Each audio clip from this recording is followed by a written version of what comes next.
Best high flyers. My top 5 high flyers. Top 5 high flyers. My top 5 high flyers. Right. High flyers.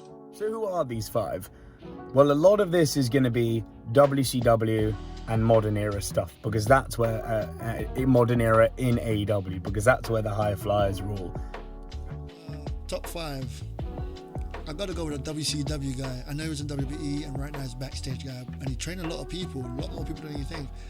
Billy Kidman, like, go watch this guy. The 7-year itch.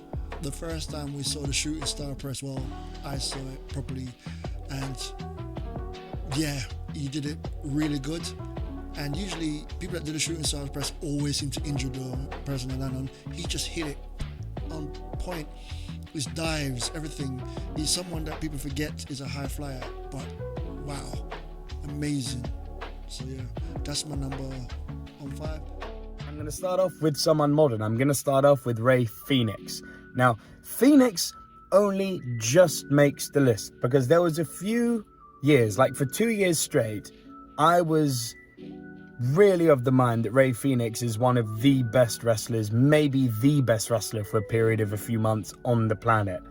The best cage match I have ever seen was the Lucha Brothers, which is of course including Rey Fenix, taking on the Young Bucks in that cage match. That was incredible. One of the most underrated matches of the modern era I've seen was during Kenny Omega's Kenny the Cleaner title reign, and he took on Rey Fenix. They pulled out some moves there that defied the laws of gravity that I have never seen before and have not seen since. These moves didn't even have names. This insanity what those two did together. However, since Rey Fenix has had that horrific arm break, he hasn't been the same. Maybe it might be down to booking, might be down to a bit of a mental thing. So he only just sneaks on for me. So I'm still hopeful that he'll rediscover himself. You know, throw some young blood in there, some modern day guys. And that, if I was to think of all the modern day guys, I've got to go with Rey Fenix. Like what he does in the ring is just truly amazing.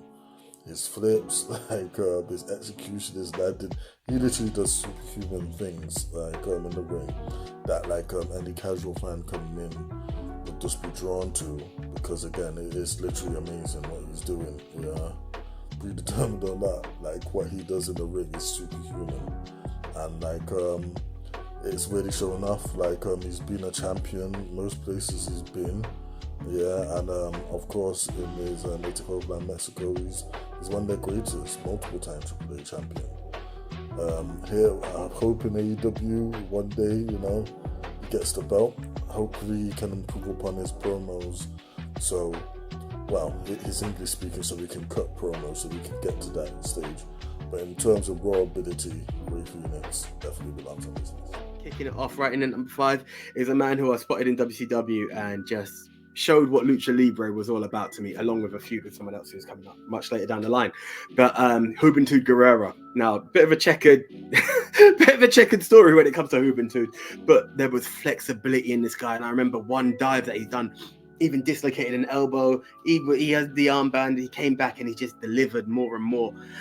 There's just a lot that when I think of the cruiserweight division and I look back to WCW, there were guys like the Parker, many other names that would come up. Another masked individual will come, but Hubin really sticks out as someone who really delivered. So Hubin definitely gets the number 5 position for me. For a 5th, I'll say Seth Rollins, because obviously his aerial moves are crazy, whether it's over the rope, whether it's through the rope, whether it's off something. He definitely isn't afraid to put an aerial maneuver here and there. So yeah, for that reason, Seth Rollins, and that's my 5.